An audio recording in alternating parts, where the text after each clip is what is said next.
So my name is Daniel. I'm 36 years old. I have 2 children, and I work with patient safety and quality.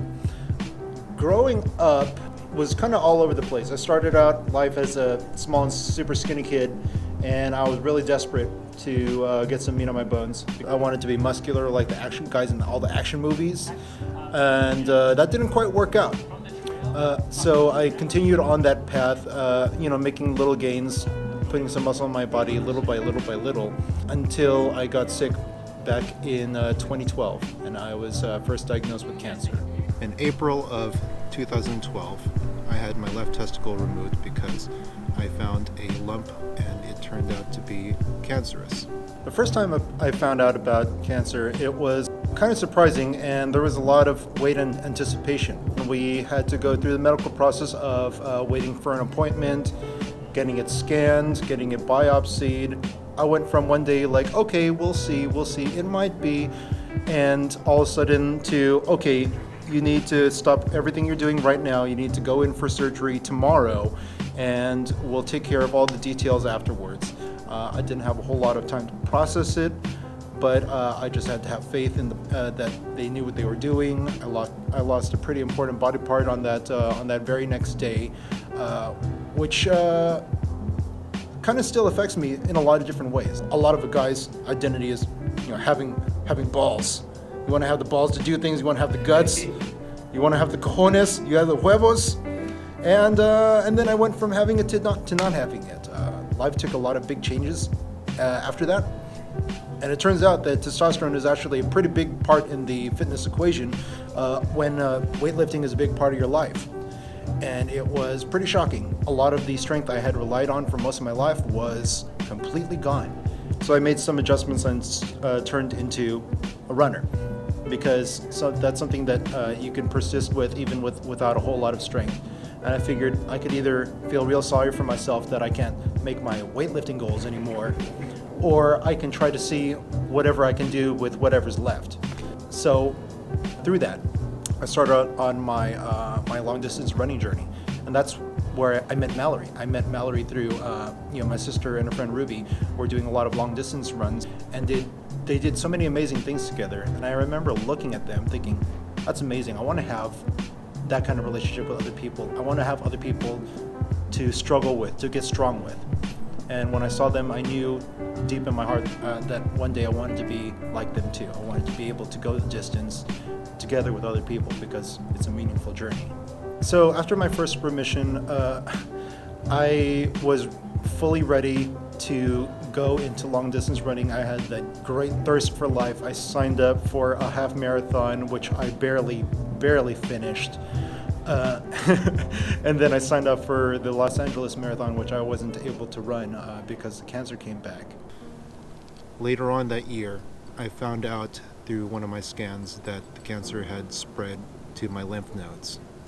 I was a little bit taken aback, because I thought that just by being vigilant and catching things early that I would be free and in the clear.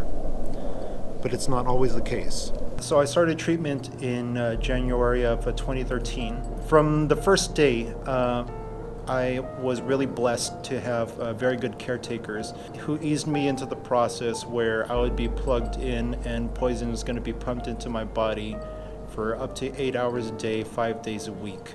I felt my body hurting, ailing from the poison right on the very first day. It wasn't pleasant at all. But it took maybe that first 2 weeks wasn't so bad. I thought I can be tough through this. I can be tough through this. The lowest part for me in chemotherapy was when my youngest son, who was 4 at the time, wanted to play, and he's so earnest, and I wanted so badly to play with him, but I couldn't muster the energy to get up and play with him. And I cursed myself at that time. I never wanted to be so weak I can't even play with my own kid.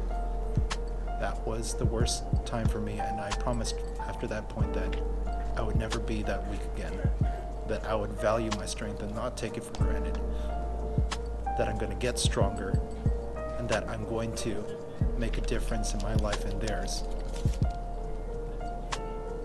Throughout my treatment, my mother, father, and sister drove me to each and every one of my infusion sessions.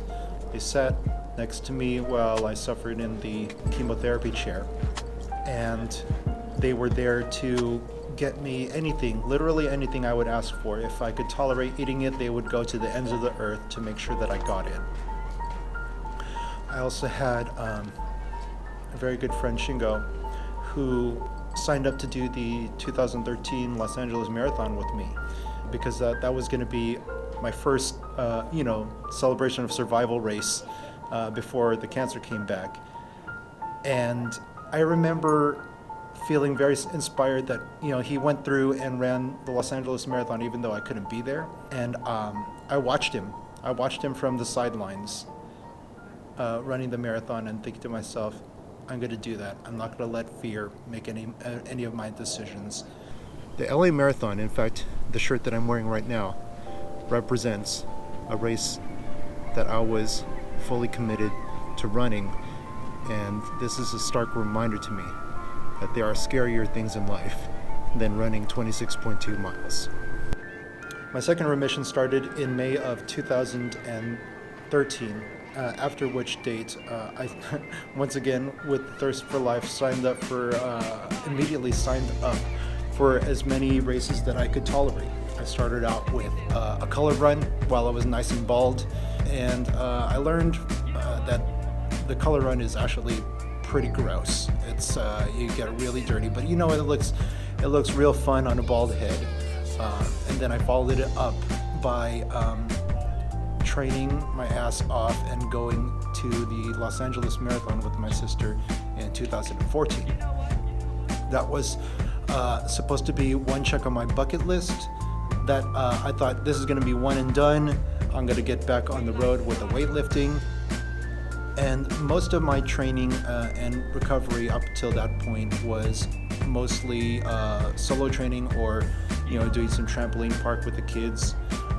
It wasn't until later when I found out about Ruby's diagnosis and her struggles, and I wanted to make myself available to stand up for her cause and to run where she couldn't and to be strong where she couldn't.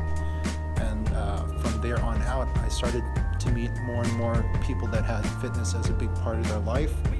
I eventually became part of the tribe and have been inspired every day since to do more for the community, and as a reinforcement that having strong people in your life is one of the greatest things you can do for yourself.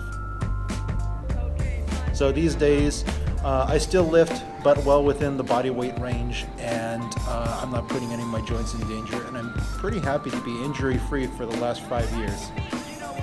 If I can make one difference in the world, it would be that my children could be healthy, happy, and strong.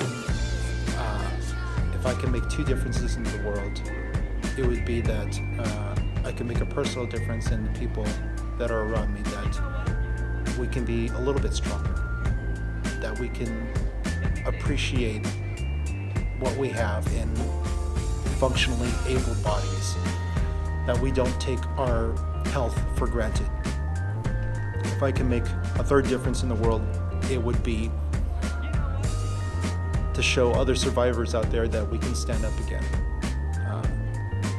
that we can be strong, that whatever it is that you need to reach for, you can do it with the right support.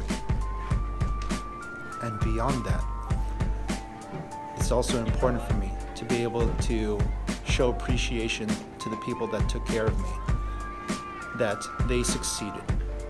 It's important to me that the nurses that took care of me, that have it in their heart to take care of sick people, that they know that they were successful.